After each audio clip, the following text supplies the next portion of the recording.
काज़िमीनल ग़ैज़ वल आफ़ीना अनिन्नास वल्लाहु युहिब्बुल मुहसिनीन। वक़ाल नबी सल्लल्लाहु अलैहि वसल्लम इन्ना लिल्लाहि ख़ल्क़न ख़लक़हुम लिहवाइजिन नास यफ़ज़अुन नासु इलैहिम लिहवाइजिहिम उलाइका लामिनून मिन अज़ाबिल्लाह। सदक़ल्लाहुल अज़ीम व सदक़ रसूलुहुन नबियुल करीम। क़ाल अल्लाहु तआला फ़ी शानि अज़मति हबीबिहिल करीम अलैहिस्सलातु व तस्लीम। इन्नल्लाहा व मलाइकतहु युसल्लूना अलन नबिय्यि या अय्युहल्लज़ीना आमनू सल्लु अलैहि व सल्लिमू तस्लीमा।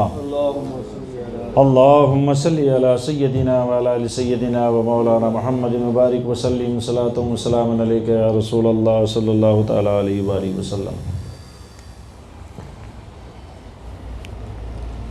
सिद्क़ सादिक़ का तसद्दुक़ सादिक़ुल इस्लाम कर। सिद्क़ सादिक़ का तसद्दुक़ सादिक़ुल इस्लाम कर। बेग़ज़ब राज़ी हो काज़िम और रज़ा के वास्ते। ख्वाजाए हिंद वो दरबार है आला तेरा। ख्वाजाए हिंद वो दरबार है आला तेरा। कभी महरूम नहीं मांगने वाला तेरा। कभी महरूम नहीं मांगने वाला तेरा। मोहतरम हज़रात, आज की बज़्म दो अज़ीमुल मर्तबत शख्सियतों से मंसूब है। पहले सैयदना हज़रत मूसा काज़िम रज़ियल्लाहु अन्हु व अलैहिस्सलाम, दूसरे सैयदना ख्वाजा मोइनुद्दीन चिश्ती रहमतुल्लाहि ताला अलैहि व रज़ियल्लाहु ताला अन्हु। बड़े मुख्तसर अंदाज में इन दोनों का तज़किरा आप हज़रात की गोश गुज़ार करूँगा। ख्वाजा गरीब नवाज़ के ताल्लुक़ से आप सारे लोगों को करीब करीब अच्छी खासी मालूमात है। आप लोग जानते हैं ख्वाजा गरीब नवाज़ कौन हैं, कहाँ से आए, कहाँ मज़ार है। लेकिन सैयदना हज़रत मूसा काज़िम के ताल्लुक़ से शायद कुछ लोग हैं जो जानते हैं, कुछ नहीं जानते। हज़रत मूसा काज़िम रज़ियल्लाहु अन्हु सैयदना हज़रत इमाम जाफ़र as-सादिक़ रज़ियल्लाहु ताला अन्हु के बेटे हैं, जिनकी रजब की 22 तारीख़ में अक्सर लोग फ़ातहा करते हैं, कुंडों की फ़ातहा के नाम से मशहूर है। हज़रत मूसा काज़िम के वालिद हज़रत जाफ़र as-सादिक़ और हज़रत जाफ़र as-सादिक़ के वालिद हज़रत इमाम बाक़र, और इमाम बाक़र के वालिद सैयदना हज़रत इमाम ज़ैनुल आबिदीन, और हज़रत ज़ैनुल आबिदीन के वालिद हज़रत सैयदना इमाम हुसैन, और उनके वालिद सैयदना हज़रत अली रिदवानुल्लाहि ताला अलैहिम अजमईन। आप इस बात की तरफ ख़ास तवज्जो रखें और समझें, हर दौर, कोई एक दौर नहीं, हर दौर रसूल अकरम सल्लल्लाहु अलैहि वसल्लम की औलाद के लिए सऊबतों का, परेशानियों का, मुसीबतों का दौर रहा है। किसी दौर को भी उठा कर देखें, हालांकि वो वक्त जो था वो वक्त बड़ा बेहतर ज़माना था, वो पीरियड बड़ा अच्छा पीरियड था, लेकिन उसके बावजूद जितना अहले सादात का औलाद रसूल के कत्ल उस पीरियड में हुए हैं शायद कभी नहीं हुए। हज़रत सैयदना मूसा काज़िम एक जलील क़द्र वली है, अज़ीमुल मर्तबत आलिम और मुफ्ती है, अज़ीम मुफ़क्किर हैं, वली कामिल हैं, साहिबुल कश्फ़ है। इतना याद रखें कि आपका नाम मूसा है, बाकी जो भी आपके नाम के साथ आते हैं ना वो अलक़ाब हैं, लक़ब हैं। अबुल हसन है और दीगर अलक़ाब हैं। ये काज़िम जो है ये भी लक़ब है, ये भी लक़ब है। और इतना मशहूर हो गया कि हज़रत मूसा के साथ में अगर काजिम ना लगाएं तो फिर थोड़ा सा जहन इधर उधर जाता है कि ये मूसा है कौन, ये मूसा है कौन। काजिम का माना है गुस्से को पी जाने वाला। काजिम का माना है, कुरान पाक में अल्लाह ताला ने इरशाद फरमाया अल्लज़ीना युनफ़िक़ूना फ़िस्सर्राइ वद्दर्राइ वल्काज़िमीनल ग़ैज़ वल आफ़ीना अनिन नास। इरशाद फरमाया अल्लज़ीना युनफ़िक़ूना फ़िस्सर्रा वद्दर्रा, बेशक वो लोग जो खर्च करते, युनफ़िक़ून जो खर्च करते हैं, तंगी में भी और आसानी में भी। कुछ है तो भी खर्च करते, कुछ नहीं है तो भी खर्च करते।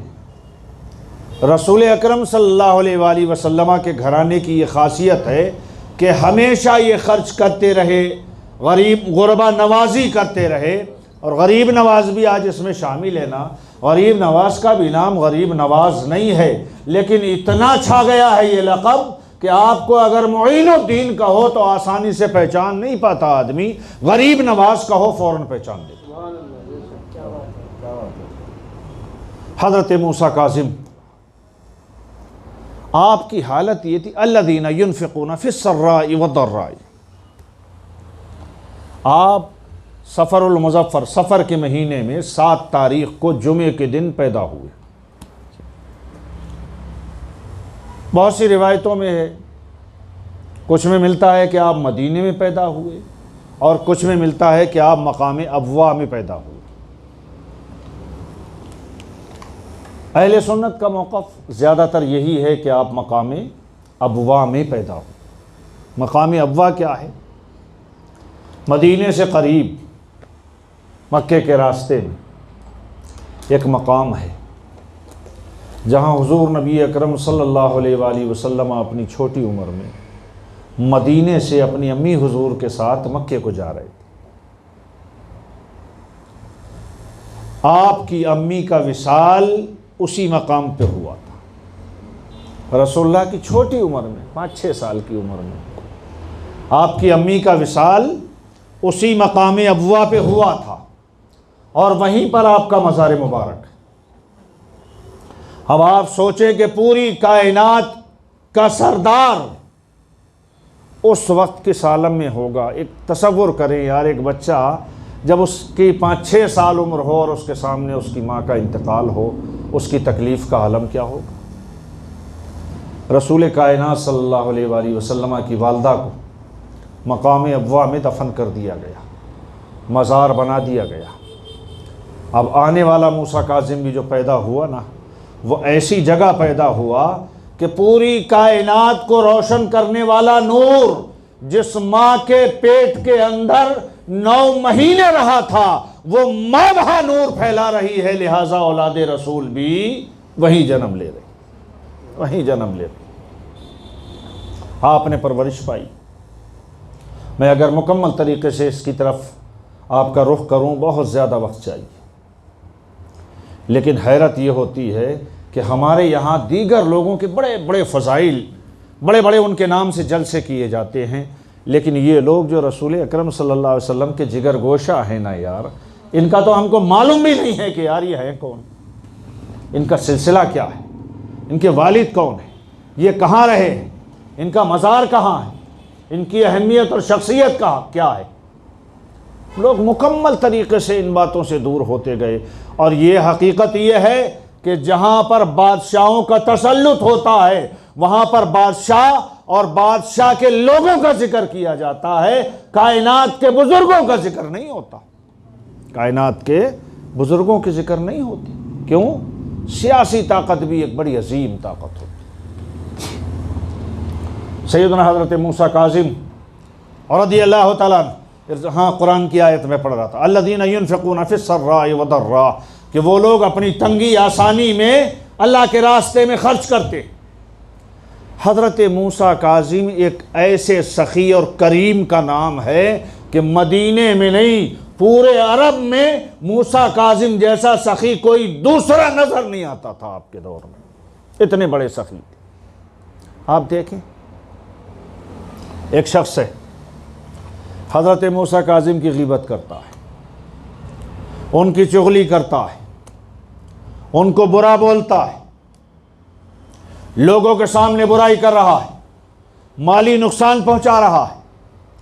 जब आपको खबर हुई कि फ़लाँ आदमी मेरी ग़ीबत कर रहा है, चुगली कर रहा है, माली नुकसान पहुंचा रहा है, तो आपने क्या किया, एक थैली के अंदर 1000 दीनार भरे।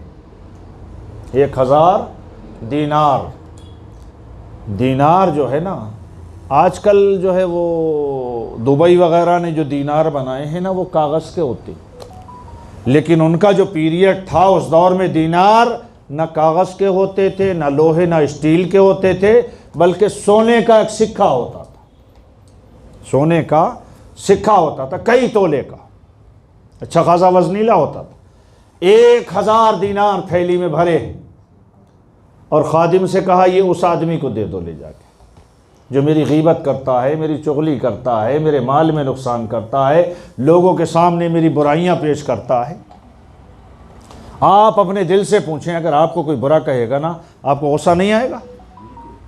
अरे साहब, बुरा कहना तो दूर की बात है, आपकी मिजाज के ख़िलाफ़ अगर बात कह दे आदमी, बुरा कहना नहीं, आपके मिजाज के ख़िलाफ़ अगर कोई बात कह दे तो आप उसको कभी बर्दाश्त नहीं कर सकते जब तक उसको मुकम्मल जलील ना कर। लेकिन मूसा काजिम ने न जलील किया, न बदला लिया, 1000 दीनार की थैली भेज दी और फिर ख़ुद भी चले गए। कहा ये मैं तुम्हें पेश कर रहा हूँ, कबूल कर लो यार। उस शख्स ने देखा मैं इतनी मुखालफत करने वाला और मेरे लिए ये रवैया कि 1000 दीनार की थैली भर के, उस दौर में 1000 दीनार की कोई वैल्यू होती थी यार। आज भी अगर सोने के 1000 दीनार हों तो वो बड़ा मालदार आदमी होता है। खुश हो गया वो, बुराई करना छोड़ दिया, ग़ीबत करना छोड़ दिया, चुगली छोड़ दिया, और पहले कहता था मूसा काजिम से बुरा कोई शख्स नहीं है, और अब कहता था मूसा काजिम से अच्छा कोई शख्स नहीं। अब कहता था मूसा काजिम से अच्छा कोई दूसरा नहीं है। आपका क्या रवैया था मालूम? 1000 दीनार की थैली बनाते, 500 की थैलियाँ बनाते, 300 की थैलियाँ बनाते, और क्या है 200 की थैलियाँ बनाते, दीनारों की बांध के रख देते, फुल बंधी हुई रखी हुई। मदीने शरीफ में हर गरीब का घर मालूम था हज़रत मूसा काजिम को कि कहाँ कहाँ गरीब रहते। रात को उठते, देने के भी यार अंदाज निराले होते हैं, जो ना अल्लाह वाले होते हैं ना, जिनके दिल में अल्लाह की मोहब्बत होती है, तो वो बिल्कुल उस हदीस पे अमल करते हैं कि ये हाथ दे रहा हो तो इसको ख़बर ना हो। वो थैली उठाते, जो सबसे गरीब होता, रात के वक्त में इबादत करते करते मुसल्ले को छोड़ते, वो थैलियाँ उठाते, गरीबों के दरवाजे पर रखते। जो सबसे बड़ा गरीब 1000 की थैली, जो उससे छोटा गरीब 500 की थैली, जो उससे छोटा 300 की थैली, जो उससे छोटा 200 की थैली दरवाजे पर रखते और दस्तक दे दिया करते थे। दरवाजे पर दस्तक दे दिया करते, दरवाज़ा बजा के चले जाते। वो देखता थैली रखी हुई है, उठाता, अंदर ले जाता, कहता मौला जिसने रखी हो सदा तो उसको खुश रखे। जो रातों के वक्त मेरी गुर्बत पर नज़र रखता है, अल्लाह की कसम वो बड़े मुकद्दर वाले लोग हैं जो गरीबों का साथ देते, बड़े मुकद्दर वाले लोग। और जो गरीब के दिल की निकली हुई दुआ होती है ना, अर्शे आज़म को हिला देती, अर्शे आज़म को हिला देती। एक शख्स है ईसा बिन मुगीस,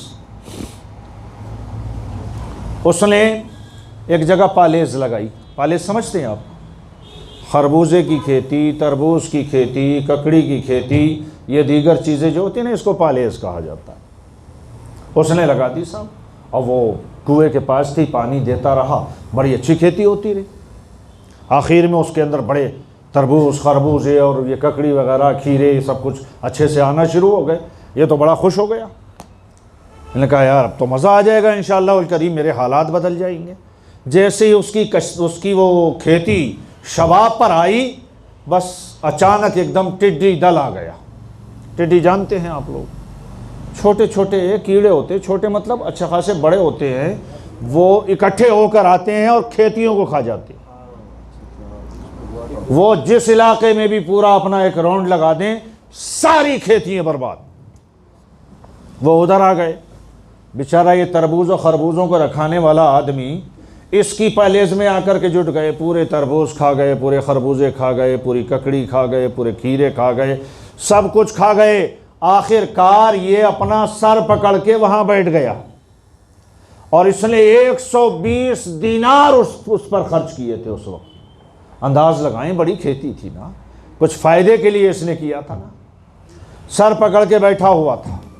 हज़रत मूसा काज़िम रज़ी अल्लाह ताला अन्हु को ख़बर हुई, आप उस तरफ तशरीफ़ ले गए और इरशाद फरमाया, कैफ़ल हाल, कैसे हाल हैं, कैसे बैठे हो, क्यों इतने उदास हो? कहने लगा, हुजूर मैं तो लुट गया, मैं कलाश हो गया, तबाह बर्बाद हो गया। वजह क्या है, क्यों बर्बाद हो गए? कहा, वो टिड्डी दल आया था, मेरी पूरी खेती खा के चला गया। आपने इरशाद फरमाया, अच्छा ये बताओ, तुम्हारी इस खेती की जो मतलब ये करने में खेती के जो खर्च हुआ था ना, वो कितना था? वो कितना था? उसने कहा, हुजूर 120 दीनार खर्च कर चुका हूँ और अब जाके देखो 1 दीनार का भी कुछ नहीं है मेरी खेती में। आपने अपने खादिम से कहा, इरशाद फरमाया 150 दीनार लेके आओ। खादिम 150 दीनार की थैली लाया।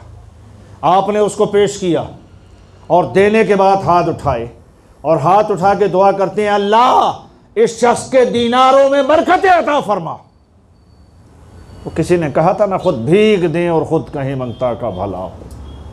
खुद भीग दें और खुद कहें मंगता का भला हो।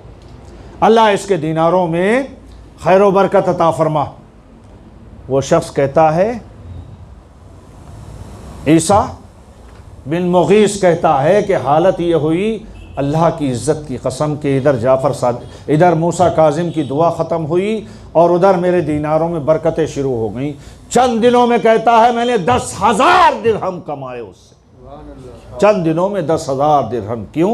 वो औलाद रसूल का हाथ भी लग चुका था, दुआ भी हो चुकी थी और फिर उसके साथ साथ क्या है, गमगुसारी थी, गमगुसारी थी। अल्लज़ीना युनफ़िक़ूना फ़िस्सर्राइ वद्दर्रा, ये वो लोग हैं, इस कुरान की आयत करीमा को अगर हम देखें तो वह अपनी तंगी में भी खर्च करते, वह अपनी वसअत में भी खर्च करते थे, वो खुशी में भी खर्च देते थे, वो गमों में भी दिया करते थे।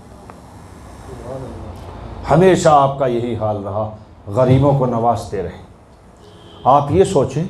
अच्छा, मैं यहाँ पर और एक बात आपको बताऊँ, उसके आगे क्या है, अल्लज़ीना युनफ़िक़ूना फ़िस्सर्राइ वद्दर्राइ वल्काज़िमीनल ग़ैज़, और गुस्से को भी पी जाने वाले। मदीने शरीफ में एक शख्स रहता था, उसका नाम था उमरी। मदीने के बाहर वो खेती किया करता था, मदीने के बाहर खेती किया करता था। सैयदना हज़रत एक मूसा काज़िम को, हज़रत इमाम जाफ़र सादिक़ को, हज़रत मौला अली को और आपके पूरे ख़ानदान को गालियाँ दिया करता था। लोगों के सामने कहता था, ये बनौटी हैं, ये दिखावा करते हैं, इनके पास है क्या, इनकी है अहमियत क्या है, इनका मकाम क्या है, लोगों को बेवकूफ़ बनाते हैं। इतनी बुराइयाँ करता था कि मदीने के लोग तंग थे। उस उम्री से मदीने के लोग तंग थे। हज़रत सैयदना इमाम मूसा काज़िम के जो मुरीदीन और मुतल्लिक़ीन थे, उनका, हज़रत आप हमें इजाज़त दे दें, बहुत हो गई, अब हम इसकी गर्दन काट दें, इसको कत्ल कर दें।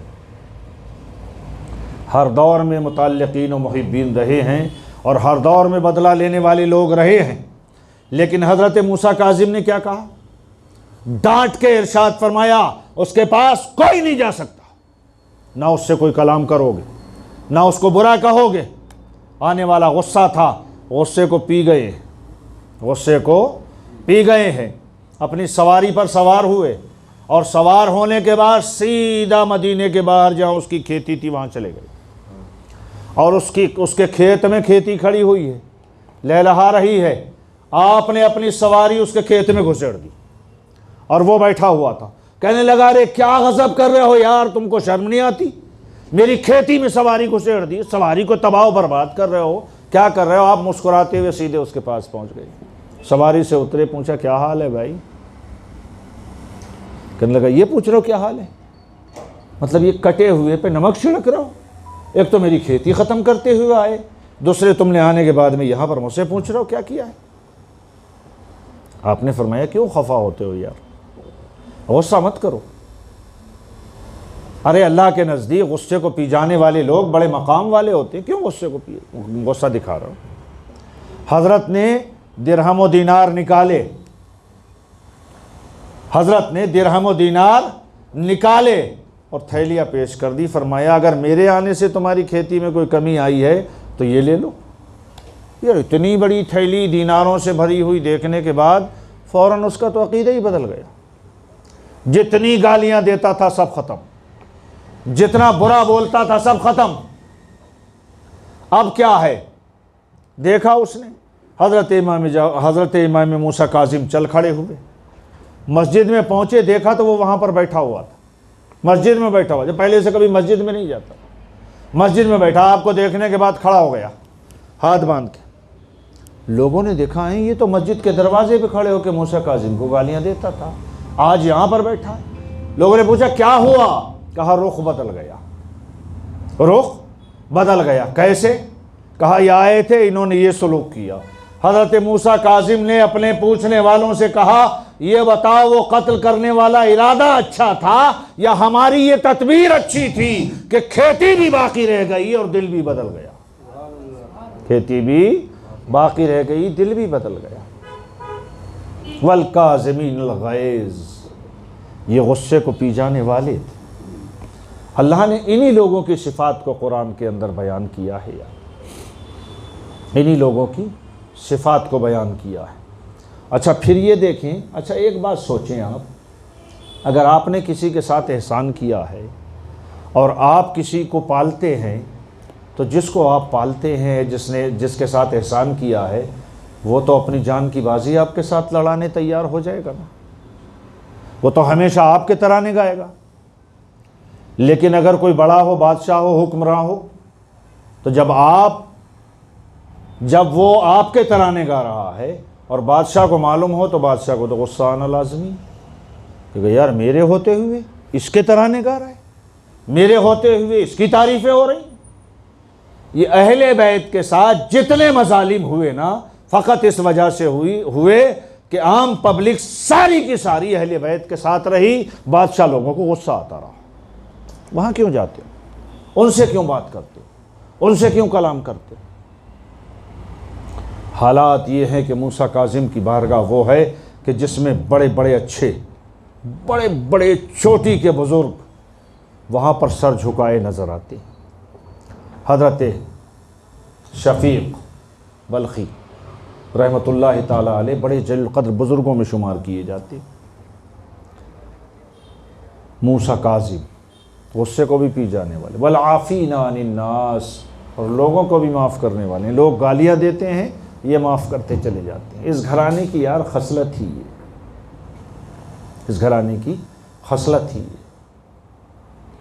हज़रत शफ़ीक़ बल्खी रहमतुल्लाह अलैह फरमाते हैं कि हम हज को जा रहे थे, हम लोग मकाम क़ादसिया पर रुके, पड़ाव डाला, हमने देखा तो वहाँ कुछ लोग बैठे हैं और एक बड़ी अच्छी सूरत वाला नौजवान बैठा हुआ है, खूबसूरत, चेहरे पे नूर भी टपक रहा है। तो मैंने सोचा कि शायद ये कोई सूफ़ी है और ये लोगों पर बार बनना चाहता है, यानी इसके पास है तो कुछ नहीं, वो जो कपड़े पहने हुआ है वो पहने हुआ है, ना इसके पास में कोई खाने का सामान है, ना कोई कपड़े हैं, ना कोई किसी तरह से पीने का पानी है इसके पास, ये लोगों पर बार बनना चाहता है। ये सोच है, सोच। कहते हैं मैंने सोचा, शफ़ीक़ बल्खी कहते हैं मैंने सोचा इस नौजवान के पास जाके इसे डांटूंगा कि तुम क्यों निकलते हो ऐसे हज के सफ़र। ये जहन में सोच कर चले और उस नौजवान के पास पहुँचे। जैसे ही करीब पहुँचे तो नौजवान बोला, शफ़ीक़ बल्खी, कभी मुलाकात नहीं हुई थी, कभी एक दूसरे को देखा नहीं था। फरमाया, शफ़ीक़ बल्खी इज्तनिबू मिनज़्ज़न्नि इन्ना बादज़्ज़न्नि इस्मुन, कुरान की आयत कि शफीक बल्खी ज्यादा गुमान से बचो, इसलिए कि बाज गुमान गुनाह होते हैं। इनके जहन में तो गुमान था ना ये कि ये जो है बार बनने वाला है लोगों पर। इन्होंने सोचा यार मेरे सोचे हुए को इसने बता दिया।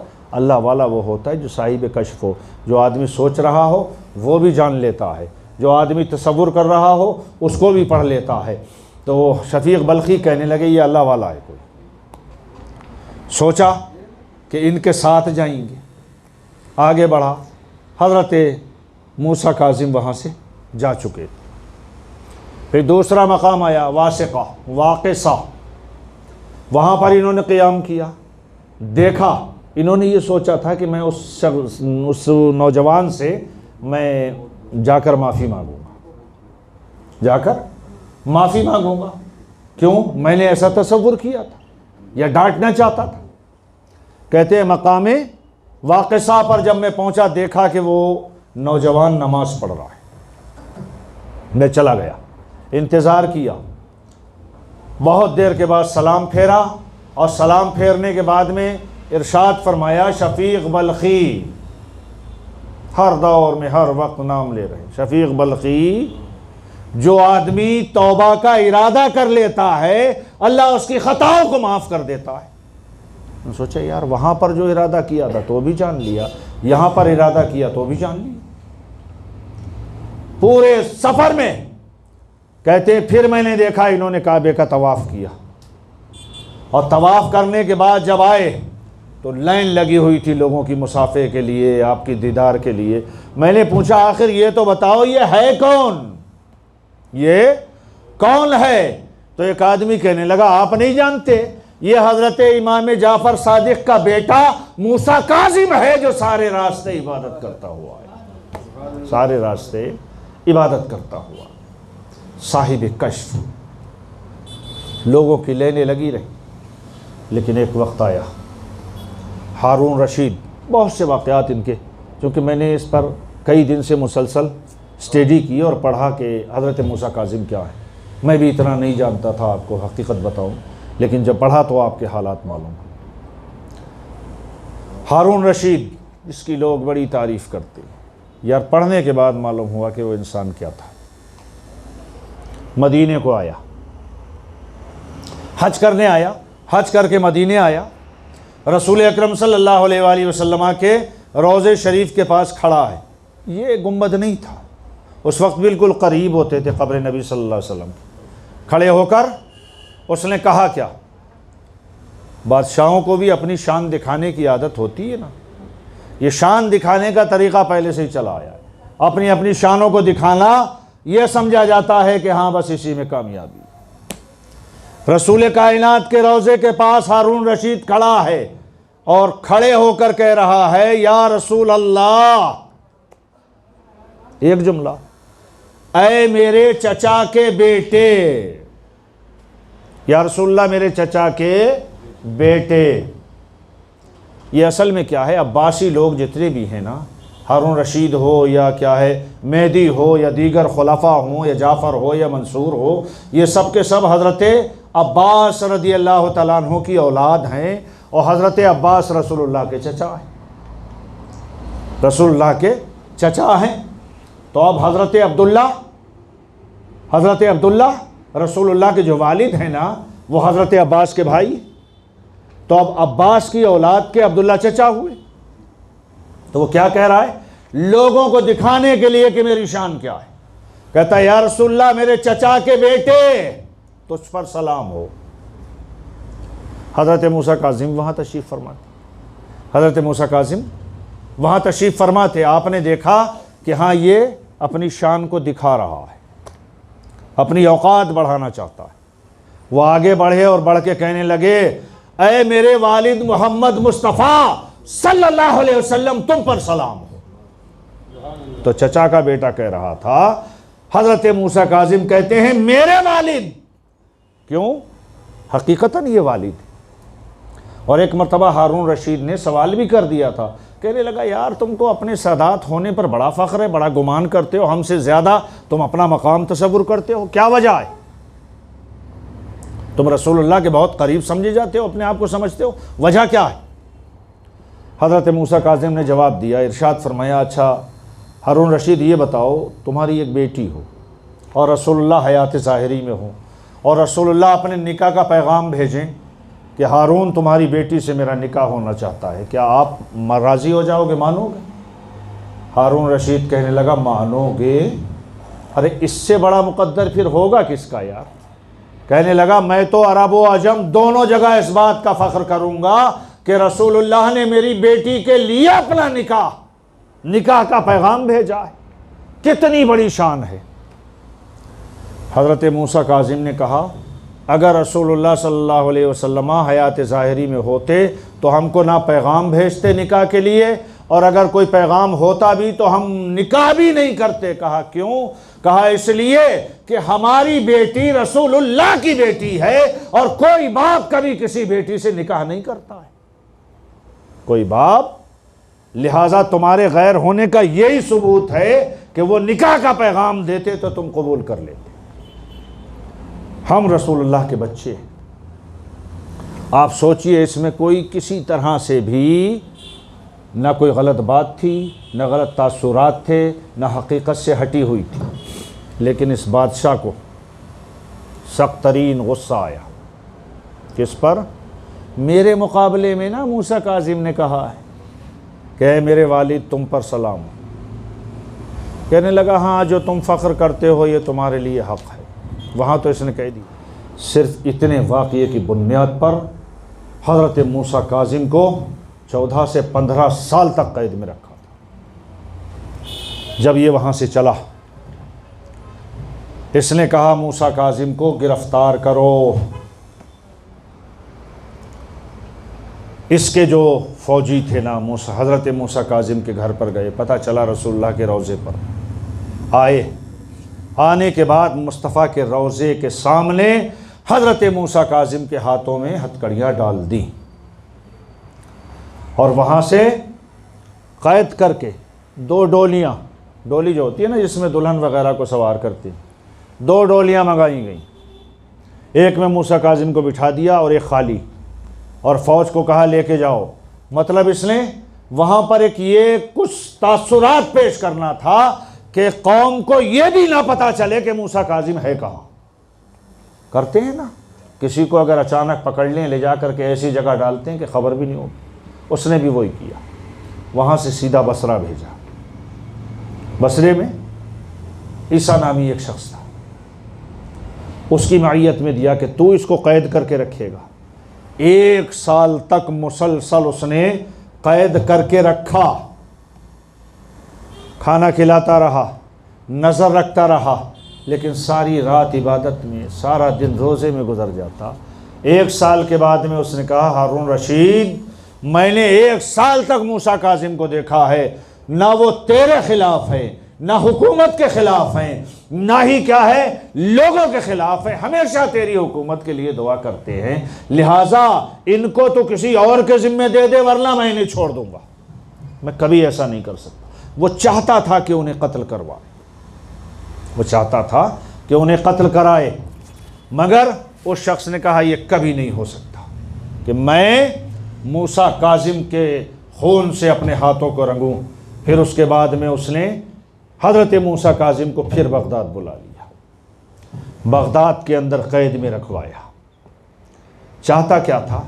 कोई बहाना तलाश करता था, बहाना मिले। बुज़ुर्गों की रहमतों का, करम का ये हाल होता है कि वो बग़ैर ही बहाने नवाजते जाते हैं, और ये दुनियादारों का हाल ये होता है कि झूठे बहाने तलाश करते। इतना याद रखें, अच्छों के पीछे ये एक रास्ता बनाया जाता है कि कोई इल्ज़ाम लगा दो। बगदाद की जो सबसे गंदी, सबसे बदचलन, सबसे ज़्यादा गिरी हुई औरत थी, उसको पैसे दिए और कहा तुमको जेल में भेज रहे, रात को मूसा काज़िम के पास रहना, उनको छेड़ना, सुबह उन पे इल्ज़ाम लगा देना। बस ये इल्ज़ाम हमारे लिए कत्ल करने के लिए काफ़ी। औरत दाखिल हो गई, उसने हालात को देखा, हज़रत मूसा काज़िम कभी दुरूद पढ़ रहे हैं, कभी कुरान की तिलावत कर रहे हैं, कभी नमाज में हैं, कभी रो रहे हैं, कभी अल्लाह की बारगाह में इल्तिजाएँ कर रहे हैं। इसने देखा ये बिल्कुल मुतवज्जे नहीं होता। आपके कंधे पे हाथ रखा, आपने मुड़ के देखा, बस एक नज़र देखना था, ज़िंदगी बदल गई, ज़िंदगी बदल गई। हज़रत मूसा काज़िम की जो नज़र पड़ी, औरत भी वुज़ू करके आई, सारी रात सजदे में पड़ी रही, जैसे वो रो रहे थे वैसी ज़ारो कतार ये रोती रही। सुबह को देखा, फिर प्रोग्राम बनाया कि ये ऐसे नहीं हो सकता। फिर खाने में जहर या खजूर में जहर मिलवा करके आपको दिया गया। कैद के अंदर ही 3 दिन में आप शहीद हो गए। हारून रशीद जैसे लोगों की तारीफ़ करते हैं ना लोग, ऐसा इंसान जो हज़रत मूसा काज़िम जैसे लोगों का कातिल है, जो रसूलुल्लाह के शहज़ादे को कत्ल करता है यार। और लाश का भी आलम हुआ कि लाश भी उसी हालत में है यार, हाथों में बेड़ियां पड़ी हुई हैं, पैर में जो है जंजीरें पड़ी हुई, बाहर रख दी। कुछ चाहने वालों को खबर हुई, उन्होंने लाश को लिया और ले जाने के बाद में आज जिस जगह को काज़मिया कहा जाता है उस जगह ले जाकर दफन कर दिया। आपके शहज़ादे भी आए, हज़रत मूसा अली रज़ा, और उन्होंने नमाज जनाजा पढ़ाई और अपने वालिद साहब को दफन किया। आज आप देखिए, पहले उसको काज़मिया कहा जाता था, आज उसको काज़िमैन कहा जाता है।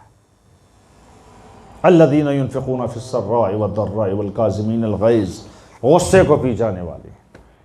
अब आए सैयदना हुज़ूर गरीब नवाज़ और रज़ियल्लाहु तआला अन्हु पर 1-2-4 बातें कह के मैं बात ख़त्म कर रहा हूँ। क्यों? ख्वाजा गरीब नवाज़ को आप सब जानते हैं। सैयदना ख्वाजा गरीब नवाज़ के पास में एक शख्स आया है, छुरी छुपा कर आया है, कत्ल का इरादा है, करीब में आ गया। जब करीब में आया, गरीब नवाज मुस्कुराए और इरशाद फरमाया, भाई तुम अपना काम करो यार, देर क्यों लगा रहे हो, तुम अपना। हज़रत मैं क्या काम करूं? इरशाद फरमाया, जो इरादा लेके आए हो, जो छुरी छुपा कर लाए हो, निकाल के क्यों अपना काम पूरा नहीं करते? कदमों में गिर गया, कहने लगा, यार हकीकत ये है, ये बुज़ुर्ग लोग वो होते हैं कि अगर नज़र उठाएं तो अंदर का भी देख लिया करते हैं, घरों का भी देख लिया करते हैं, इरादों को भी जान लिया करते हैं। सैयदना ख्वाजा गरीब नवाज़ रज़ियल्लाहु अन्हु का कल का दिन आपके उर्स का दिन है। बेतहाशा लोग जाते हैं, बेशुमार लोग जाते हैं, बड़े बड़े राजा महाराजा बादशाह लोग आपकी बारगाह में जाने के बाद में सरे तस्लीम खम करते हैं। लेकिन कब? हुज़ूर गरीब नवाज़ ने 20 साल तक मुसलसल अपने पीरो मुर्शिद हज़रत ख्वाजा उस्मान हारूनी की खिदमत की, और आपका बिस्तर, आपके जूते मुबारक उठाकर सफ़र में साथ में रहे। पूरी दुनिया के सफ़र किए, बुज़ुर्गों से मिले। एक सफ़र का छोटा सा वाक़या अर्ज़ कर दूँ और बात को ख़त्म करूँ।